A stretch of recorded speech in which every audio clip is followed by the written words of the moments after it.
Jijini Mwanza, mafunzo kwa makandarasi yalifanyika, azma ikiwa ni kutoa elimu kwa makandarasi hususan wa ndani, lakini kubwa kuwakutanisha makandarasi hao na Waziri wa Ujenzi Innocent Bashungwa ambaye ni mgeni katika wizara hiyo. Msajili wa bodi ya usajili wa makandarasi Mhandisi Robin Kori amesema tayari bodi hiyo imekamilisha maelekezo ya wizara ya kuandaa mpango wa kuwainua makandarasi wa ndani. Kwa kupendezwa na uwiano wa kazi zinazofanywa na makandarasi wa ndani na makandarasi wa nje, na ulitoa maelekezo watendaji wakuu wa taasisi za Wizara ya Ujenzi wakutane watengeneze mpango mkakati. Tulipokea maelekezo hayo kupitia kwa katibu mkuu wetu na tumekwisha kutana, tumeshajadiliana, tumepanga mikakati, tunatengeneza sasa ripoti ambayo tunaweka kwamba itakufikia, ambayo tumetoa proposal nzuri za mpango wa muda mfupi, mpango wa muda wa kati na mpango wa muda mrefu utakayowezesha kutekeleza vision yako ya kuhakikisha kwamba makandarasi wa ndani wanaweza kufanya miradi mingi zaidi na yenye thamani kubwa zaidi kuliko makandarasi wa kigeni, kwa sababu wao ni wachache. Lakini vile vile, Mheshimiwa Waziri, baada ya kuona ziara yako na kazi unazofanya na kwa sababu unapitia kwenye miradi, bodi ya usajili wa makandarasi imeona kwamba ni muhimu kuandalia orodha ya makampuni ya kigeni na makampuni ya kizawa ambayo yanafanya kazi ya ukandarasi nchini. Makampuni haya ya kigeni kwa sasa hivi yako makampuni 187 na makampuni ya ndani ni makampuni 7504. Hizo ni kampuni, lakini kampuni hizi zimesajiliwa kwenye aina mbalimbali ya ukandarasi. Kwa maana kwamba kampuni moja inaweza kasajili sehemu hata 4 za ukandarasi, ambayo inasababisha jumla ya makandarasi wa ndani kuwa makandarasi 14828. Kwa upande wake, mwenyekiti wa bodi ya usajili wa makandarasi Mhandisi Joseph Nyamuhanga ameishukuru serikali kwa kuthamini makandarasi wa ndani hususan katika utekelezaji wa miradi. Mheshimiwa Waziri, napenda kutumia nafasi hii kuipongeza serikali ya awamu ya 6 inaongozwa na Mheshimiwa Dr. Samia Suluhu Hassan kwa jitihada kubwa za kuongeza wigo wa ushiriki wa makandarasi wa ndani katika miradi ya ujenzi hapa nchini, hususani kupitia sheria ya ununuzi wa umma ya mwaka 2023 iliyopitishwa na Bunge la Jamhuri ya Muungano wa Tanzania hivi karibuni. Sheria hii mpya itakapoanza kutumika baada ya maandalizi ya kanuni kukamilika, pamoja na mambo mengine, itakuwa na maboresho yafuatayo ili kuongeza ushiriki wa makandarasi wa ndani katika miradi ya ujenzi katika sekta mbalimbali hapa nchini. Moja, kwanza kuongeza ukomo wa gharama za kazi za ujenzi zinazotakiwa kutekelezwa na makandarasi wa ndani pekee. Tutakumbuka kwamba sasa hivi kiwango ukomo ni shilingi bilioni 10, lakini kiwango hiki kitaongezwa. Siwezi kusema sasa hivi soka 4 hazijatoka, lakini kitawezesha makandarasi kushika miradi mikubwa zaidi ya ujenzi hapa nchini kutoka ukomo sasa hivi wa shilingi bilioni 10 ambayo ndio itatekelezwa makandarasi wa ndani pekee. Mkuu wa mkoa wa Mwanza Amos Makalla akatoa rai kwa makandarasi wa ndani kuwa wazalendo na kuwataka wawe makini katika utekelezaji wa miradi. Mko hapa mnapewa semina, Mheshimiwa Waziri akianza kufungua miradi ya barabara, fedha zake zilizopo tu katika mkoa wa Mwanza ni nyingi ambazo wataaminiwa wapewe wakandarasi. Kwa hiyo niwaombe, mimi nitapita kukagua miradi, semina mtakaopewa ya kusimamia mikataba, basi huko tusije tukakwazana. Nimepita kiangalia Dar es Salaam, ile barabara za huku Mbezi Beach huku kote wamejenga wazawa, makampuni ya wazawa wamefanya kazi vizuri. Mifereji ya kupitisha maji wamefanya wazawa, lakini wapo pia wazawa ambao wanatuangusha. Nikisema hivyo simaanishi mkoa wa Mwanza, nimepita mikoa hii. Kwa hiyo nikirusha jiwe, nimerusha jiwe gizani litakalompata shauri yake. Kuna wazawa tunajichanganya kwenye quotation. Ukitafuta eti upate kazi, unaweka ili tu upatie kazi, halafu unapewa, mwisho yote unashindwa kufanya kazi, unaanza kusema mimi, unajua ndugu yangu alikuwa TANU CCM, mimi mnifikirie. Ukufikirie gani? Hapa tuko katika kisheria. Mi comrade mwenzetu watu unataka kutuangusha. Kwa hiyo ukisikia mheshimiwa tunawafinya watu huko hatuko kwenye ucomrade, huko tuko kwenye kutimiza mikataba.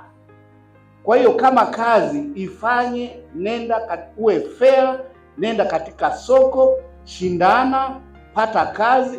Usipate kazi kwa kukoti kidogo ili upewe kazi alafu uje tupe shida. Ufunguzi wa mafunzo hayo yamefanywa na Waziri wa Ujenzi Innocent Bashungwa, ikiwa ni mara ya kwanza tangu kuteuliwa kwake na Dr. Rais Samia Suluhu Hassan kuhudumu katika wizara hiyo. Niendelee kumshukuru mpendwa wetu Mheshimiwa Rais na Amiri Jeshi Mkuu Dr. Samia Suluhu Hassan kwa kuniteua kumsaidia kazi ya kusimamia Wizara ya Ujenzi katika nafasi ya waziri. Natambua kwamba ni dhamana kubwa, naahidi kutumia uwezo wangu wote na kwa kadiri Mwenyezi Mungu atakavyoniwezesha kutimiza majukumu haya aliyonipa Mheshimiwa Rais. Ninaahidi sitamwangusha.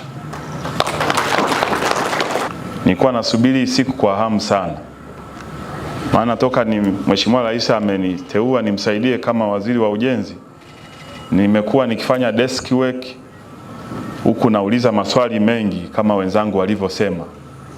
Sasa leo tumekutana mbashara, na huu utakuwa ni mwanzo wa vikao ambavyo nitakuwa naviitisha vya sisi wizara pamoja na nyinyi, ili tujadiliane, na kupitia nyinyi Mheshimiwa Rais Dr. Samia Suluhu Hassan anawategemea sana katika ujenzi wa nchi yetu kupitia hii sekta ya ujenzi. Kwa hiyo hiki ni kikao cha mwanzo, lakini ninafurahi kuripoti kwenu kwamba Katibu Mkuu anatusaidia kuandaa kikao cha makandarasi wote nchini akisaidiwa na bodi zetu, na tarehe ambayo tunapendekeza baada ya consult na wenzangu waheshimiwa mawaziri, kwa sababu kikao hiki ningependa kisiwe tu ni cha Wizara ya Ujenzi na makandarasi, lakini natambua kwenye upande wa kazi za ujenzi lipo swala la malipo. Kwa hiyo katika kikao hiki pia nilimwomba Mheshimiwa Waziri wa Fedha awe pamoja nasi, Mheshimiwa Waziri wa Viwanda na Biashara, pia na Mheshimiwa Waziri wa Mipango na Uwekezaji, ili tutakayo yajadili na kuyapanga tuwe na wenzetu waheshimiwa mawaziri, yale maeneo ambayo yanawahusu na wayachukue, na sisi tuchukue yale ambayo yanatuhusu, lakini kwa pamoja naamini tukishirikiana tutaweza kumsaidia Mheshimiwa Rais vyema. Mpango wa serikali ni kutimiza ahadi ya uchaguzi wa Chama cha Mapinduzi CCM ya kuhakikisha sekta ya ujenzi inatengeneza ajira kwa vijana takribani milioni 8 nchini, na malengo hayo yatafanikiwa kwa kuthamini na kuwatumia makandarasi wa ndani. Ajira milioni 8 ambazo tumeziahidi, ina maana tukipanua mawanda na scope ya sekta na tukajipanga kimkakati, absorption capacity ya vijana ambao wako mtaani wanasubiri kupata ajira, kwa mikakati hii tunaweza tukatoa mchango mkubwa kwa nchi yetu kwenye upande wa ajira. Mama Samia oye! Kwa taarifa yenu, kama nilivyosema, moja ya vipaumbele na maagizo ya Mheshimiwa Rais na Amiri Jeshi Mkuu Dr. Samia Suluhu Hassan katika sekta hii ya ujenzi ni kuona ushiriki mkubwa zaidi wa makandarasi wa ndani katika kazi za ujenzi wa miradi kwa maana ya local content. Ili kutekeleza vipaumbele na maagizo hayo, serikali imekuja na mikakati mbalimbali ya kuwalinda wazawa, yakiwemo yafuatayo, na haya ni sehemu ya ripoti ambayo nimesema niliagiza inaandaliwa, itakuja mezani kwangu. Ndugu makandarasi, kutokana na juhudi hizi nilizozisema za serikali za kuongeza ushiriki wa wazawa kwenye kazi za ujenzi, kipaumbele changu kama waziri wa ujenzi na kwa niaba ya Mheshimiwa Rais Dr. Samia Suluhu Hassan na kwa maelekezo yake, kitakuwa ni kuhimiza yatokee maendeleo makubwa katika ukuaji wa makandarasi kama nilivyosema, na tutalipima hili kwa kuangalia ongezeko la mgawanyo wa makandarasi wa ndani katika uwiano wa soko la kazi za ujenzi hapa nchini, yaani idadi ya kampuni za kikandarasi zilizosajiliwa na CRB na uwiano wa thamani ya miradi ya fedha inayoenda kwa wazawa vis-a-vis nje. Takwimu baseline nimeitaja, hii 46 kwa 54 ndio baseline hiyo. Sasa mwakani tukishuka kwenye hiyo, ina maana hatujawa na progress. Kwa hiyo ndio reminder kwamba tujipime kulingana na hiki tulichoanza nacho. Waziri Bashungwa anasema katika kuchagiza hilo, kanuni na sheria mbalimbali za kuwainua makandarasi wa ndani zipo katika maboresho mbalimbali na kwamba baadhi ya miradi imekuwa ikitekelezwa na wazawa. Sheria ya ununuzi wa umma imefanyiwa marekebisho. Namshukuru Mheshimiwa Rais kwa baraka zake ili sheria hii ifanyiwe marekebisho kwa kuongeza kiwango cha thamani ya mradi ambao utatekelezwa na makandarasi wa ndani tu bila kushindanishwa na makandarasi wa nje. Kama walivyosema, sheria hiyo na kanuni yake ita raise kutoka minimum ya bilioni 10 kwenda kwenye hiyo upper range ambayo kanuni itakavyotoka tutakuwa tumejua ni kiasi gani, lakini kuna discussion iwe between 30 iwe between 30 na 50, lakini mpaka kanuni itakapokuwa imekuwa tayari ndo tutaweza kuspecify upper range tunatoka kwenye bilioni 10 kwenda kwenye kiasi gani. Kwa tunaishukuru serikali na maelekezo ya Mheshimiwa Rais ya kupanua wigo huo. Ni kianzio kizuri cha haya ambayo tunayajadili ya mkakati wa pamoja. Kwa mwaka wa fedha 2023-2024, serikali imeweka mipango kabambe kwa kuwapatia makandarasi wa ndani miradi. Serikali inaendelea kutenga miradi mikubwa ya ujenzi wa barabara ya kushindaniwa na makampuni ya kikandarasi ya ndani tu. Hii ni kuwajengea uwezo na kuwakuza muweze kushindana na makampuni ya nje kwenye zabuni. Na hii nimeweka mifano ya miradi ambayo imefanywa na makandarasi wa ndani, lakini pia hata makandarasi wa nje wakiona mwelekeo na msimamo ndio huo, na wao watakuwa hawana option, wataanza kuwa wabunifu ni namna gani watashirikiana na makandarasi wa ndani ili kutusaidia kujenga nchi yetu. Lakini tukiwa tunaendelea na terms of reference kama nilivyoziona za TANROADS, yani mkandarasi wa ndani ni kama unamwekea vikwazo ili awe disqualified, hatuwezi kufika. Na wenyewe watapata courage ya kwamba taasisi zenyewe zilizoko chini ya dhamana hii wameweka taratibu ambazo zinatufeva. Kwa hiyo hatuna sababu ya kutimu hapo na makandarasi wa ndani. Lakini wakituona kimkakati tumekuwa na dhamira na mwelekeo wa kimkakati, na wao wataona space yao katika mkakati wetu ni upi. Lakini nieleweke kwamba dhamira yangu ni kuendelea kukaribisha makandarasi wa nje ambao wana uwezo, tushirikiane nao ili kwa pamoja tuweze kujenga nchi yetu katika namna ambayo inasaidia na sisi kutujengea ustawi. Nisieleweke kwamba niko pro local content halafu makandarasi wa nje hawana nafasi. Si kweli, wana nafasi, lakini tunajaribu kuona ni namna gani keki tutaipata pamoja, na pia kutakuwa kuna kiwango cha kutosha kwa kadri inavyowezekana kwa ajili ya makandarasi wazawa. Kwa makandarasi wazawa, naomba msiniangushe na msimwangushe Mheshimiwa Rais kwa dira na maelekezo yake haya ya kushirikiana pamoja ili tuweze kwenda pamoja kwenye ustawi mzuri wa sekta hii ambayo inaenda kubadilisha maisha yenu pamoja na maisha ya Watanzania. Katika mwaka wa fedha 2023-2024, serikali itaendelea kutenga miradi mikubwa ya ujenzi wa barabara kwa ajili ya makandarasi wa ndani tu kwa lengo la kuwajengea uwezo. Hapa niliomba kwamba tuspecify ni kilomita ngapi baada ya kuweka range kati ya na. Sasa hapa Katibu Mkuu, hapa tumekubaliana miradi minne, barabara zenye urefu wa kilomita 50 mara 4 ni 200. hizi tukajipange. Juzi nilikuwa kule Serengeti, kuna mkandarasi amepewa kipande mmoja, nikakuta mita 500 rami. Mimi nimesomea uchumi, nikaambia sasa huyu lazima akomiti fleet ya mitambo yote, ina maana ameiloki hapa sehemu.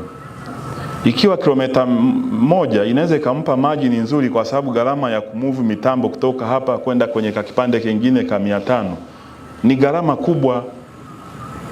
Wale ambao wana uwezo na tumejiridhisha, badala ya mita 500 kama iko kwenye budget, angalau mpe distance ambayo itabalance economies of scale za kufanya barabara kuitengeneza vizuri, apate margin yake, lakini na sisi tupate miundombinu ambayo tunaitaka. Kwa hili na lenyewe tunaenda kuliangalia. Lakini hizi kilomita 200 ukiziweka katika vipande vifupi, labda ukisema katika kilomita 200 unaweka condition ya kilomita 50. Obviously wakandarasi wa ndani, kila mwingine ataona tu tangazo wanasema maji marefu haya.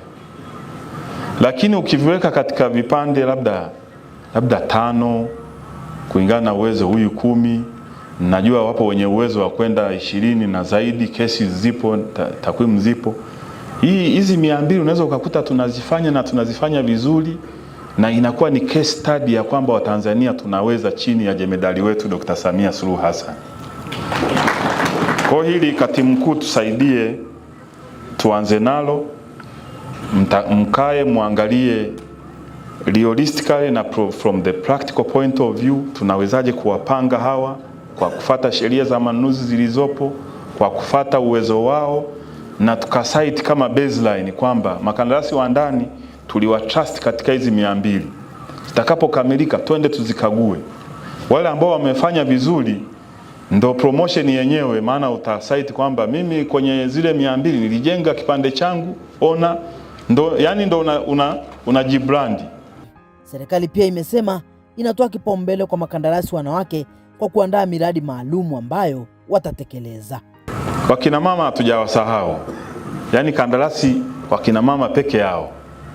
Ina maana mama anaweza akashindana kwenye hizi nyingine, lakini bado kuna exclusivity ya wakina mama. Wakina mama ongeleni sana, lazima mtembee kifua mbele. Tunaye Mheshimiwa Rais Jemedali mama yetu Mama Samia Suluhu Hassan.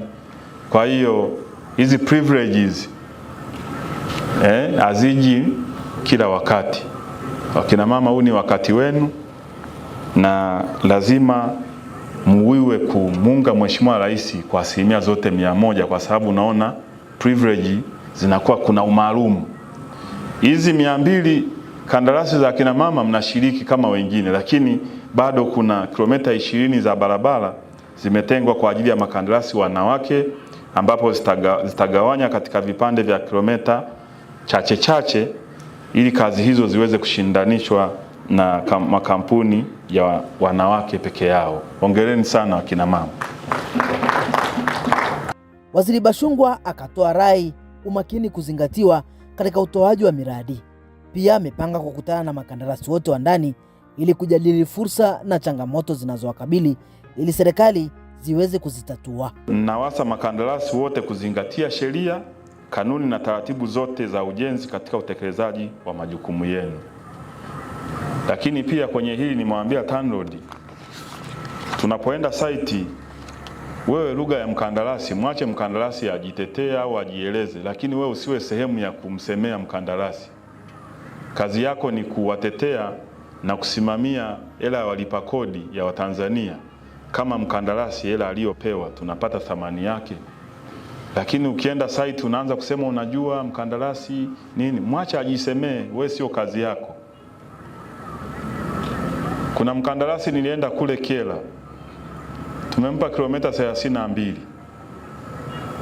Hata mkandarasi mzawa kwa hali niliyokuta kule angeweza kufanya vizuri kuliko huyu wa nje. Sasa nikamuuliza, wewe kama hizi kilomita 32 zinakutoa jasho, hizo 54 ambazo ziko huku Mwanza utaweza? Nikatoa maelekezo, bodi ya usajili CRB, ERB, maana kuna engineering, ile halmashauri ya ujenzi, mwende kule kwa kutumia sheria zilizopo, mjiridhishe. Sio tunampa mkandarasi na tumeshaona dalili mapema, huyo anakuja huku anatuchelewesha. Watanzania watatuuliza, nyinyi kama mlishaona kwenye 32 kuna red flag, kwa nini hamkuchukua hatua mapema? Mnampa kilomita nyingine 54, anakwamisha maendeleo ya Watanzania. Kwa mimi nawaangalia tu, hiyo kazi nimewapa. Yule nimempa deadline ya siku 14, nadhani zinaisha tarehe 17. Zinapoisha nyinyi endeleeni site, lakini kwa taarifa za jana usiku toka nimetoka ameongeza lori 4, lakini mitambo mikubwa bado. Hata mkandarasi wa ndani ukimpa ile kazi ya kumobilize vifaa, hizo lori unaweza ukakuta kazi yazima pale pale mkoani. Sasa makandarasi wa aina hii hatuwezi kuwavumilia hata kidogo, na tunafuatilia, mimi nafuatilia kwa njia zinazoonekana na njia zisizoonekana, nafuatilia kila kitu. Aidha, Waziri Bashungwa akaeleza mpango wa serikali ya awamu ya 6 katika kulipa madeni ya makandarasi. Mwenyekiti wa bodi amezungumzia changamoto za kuchelewa kwa malipo kwa makandarasi na wahandisi washauri, na nimesema kwenye kikao hicho kimkakati nimealika waheshimiwa mawaziri wenzangu ili wasikie moja kwa moja yale ambayo tutajadiliana. Lakini namshukuru Mheshimiwa Rais Dr. Samia Suluhu Hassan tayari amesha komiti malipo ya bilioni 70 kila mwezi, kuanzia mwezi uliopita, mwezi huu na mwezi unaofuata. Kwenye bilioni 70 maelekezo ya Mheshimiwa Rais amesema bilioni 50 ziende kumaliza madeni ya makandarasi wa ndani hadi Juni 30, 2023.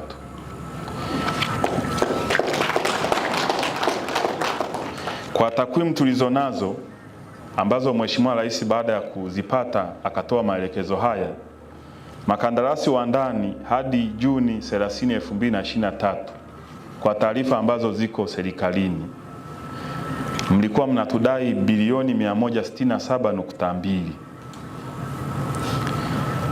Mwezi wa Agosti na Septemba, jemedari wetu Dr. Samia Suluhu Hassan alitoa kibali na tayari tumeshalipia bilioni 83.78. Nani kama Mama Samia? Kwa hiyo kiasi kilichobaki, nyinyi ni mainjinia, hesabu mnapiga kichwani. Sisi tuliosoma social science dakika moja baadaye ndio unaweza ukapata jibu, lakini nyinyi inakuja hapo hapo. Kwa hiyo mnaweza ukajua bado kiasi gani, na kiasi hicho mwezi huu na mwezi ujao tutakuwa tumemalizana hadi Juni 30 yale madeni ambayo mnatudai. Sasa baada ya hapo tukishamaliza, najua yako madeni mnaendelea kusubmiti baada ya Juni 30. Katibu Mkuu tuweke mfumo mzuri ambao tunapokea in real time na kucommunicate na hazina ili kupunguza muda wa back and forth wa madai. Tumeshakaa na hazina, tumekubaliana namna bora tutakavyoendelea kushirikiana. Mikakati hii ninajua pamoja na capacity building ya makandarasi, lakini swala la cash flow kwa makandarasi ni muhimu. Kwa hiyo tutakapokaa na mawaziri wenzangu siku ile, lakini pia ninafikiria namna tutakavyokaa na benki zetu kwenye IPCs ambazo mnasubmit serikalini. Mimi sio mtaalamu, lakini katibu mkuu na timu yetu watatusaidia. Nimewaambia pia tuangalie miradi mingi, unakuta ndani ya miaka 5 mkataba unasainiwa na scope ya kumaliza inakuwa imeshaisha ndani ya miaka 5. Nikaambia, je, hatuwezi kukaa na benki zetu cash flow ya mkataba na zile IPCs, benki akapata security upande wa serikali kwamba huyu mkandarasi tumempa kazi na scope yake ni ya muda huu, na takwimu zinaweza zikajionyesha miradi kama hiyo ni miaka mingapi inaanza na kulipwa. Alafu zile IPCs ambazo mnakuwa mnasubmit ili kazi isisimame, najua changamoto mojawapo ni riba zile ambazo benki zinachaji. Nikawauliza baadhi ya benki kwamba hamwezi mkaifanya ikawa single digit. Yaani IPCs ukisubmit anakupa invoice discounting ambayo iko chini ya 10%. Wakanipa sababu zao, lakini nadhani na nyinyi kupitia umoja wenu mnaweza mkatuma message kwa banks kwamba kwa umoja wetu tumejenga bargaining power, kwa sababu mkienda individually bargaining power inabakia upande wa benki, lakini mkienda na katika umoja, benki inaweza ikaanza kuwa na concern kwamba kama nilikuwa na makandarasi 50 wamefungua akaunti na terms zao sijazimiti, hawa wote wakimigrate wakaenda kwenye benki nyingine, ninapoteza biashara. Lakini kwa sababu hamna umoja huo, mnaenda individually kunegotiate, bargaining power inabaki kwao. Lakini kimkakati na haya ambayo nimeyaeleza, mkitafuta namna ya kujenga umoja, zile deposit mtu anaona kwa umoja huu ina maana kesho naweza nikaamka nikakuta makandarasi wote wamehamishia akaunti zao kwenye competitor wangu. Anaweza akasema nilikuwa na invoice discount, nilikuwa na charge ya 12%, nimeishusha imekuwa 10, imekuwa 9. Hivyo ndo tunaweza tukaenda na mabenki. Kwa mimi kwa upande wangu nitaendelea kuengage nao na nitumie platform hii. Kama kuna benki ambayo iko tayari kujadili na sisi, IPC zetu ikawa ile invoice discounting iko under single digit, waje tuongee. Sisi ndo tunatoa mikataba, sisi ndo tunafanya kazi na nyinyi. Wao wanaweza wakapendekeza ni namna gani tuitumie ili nyinyi margin yenu isipotee kwenye hizo riba wanazozitoza, lakini sisi tukawagarantii kwamba kwenye cash flow ya serikali ya kuwalipa hawa under single digit, kwanza tutawa encourage wote waje kwenye benki yako, lakini pia mtakuwa mnasaidia, maana nyinyi mkifanikiwa nao wanakuwa wameinvest kwenye mafanikio yenu ya kesho na kesho kutwa. Kwa hiyo inakuwa ni win-win. Kwa kama kuna benki zozote ambazo ziko tayari, tujadili hili kimkakati, na nyinyi kwa sababu ni wadau wangu, naweza nikawashawishi kwamba benki kama imetupa terms nzuri, basi tuwape biashara. Wale ambao wanakataa basi waendelee na utaratibu wao na sisi tutaendelea na utaratibu wetu. Hapo vipi? Niishie hapo. Niendelee kumshukuru sana Mheshimiwa Rais kwa kuniamini na kunileta kwenu, na mimi niwaahidi tutashirikiana usiku na mchana. Tutajipanga pamoja na nyinyi, lakini mtambue kwamba Mheshimiwa Rais yuko pamoja na nyinyi 100%. Makandarasi oye! Makandarasi oye! Rais wetu Samia Suluhu Hassan oye! Kwa sehemu tu, hayo ndio yaliyojiri katika mafunzo ya makandarasi yaliyofanyika jijini Mwanza, ambapo pia makandarasi kutoka mikoa ya kanda ya Ziwa walipata fursa ya kupata mafunzo mbalimbali, ikiwemo usimamizi wa mikataba pamoja na matumizi ya mfumo mpya wa manunuzi serikalini NeST.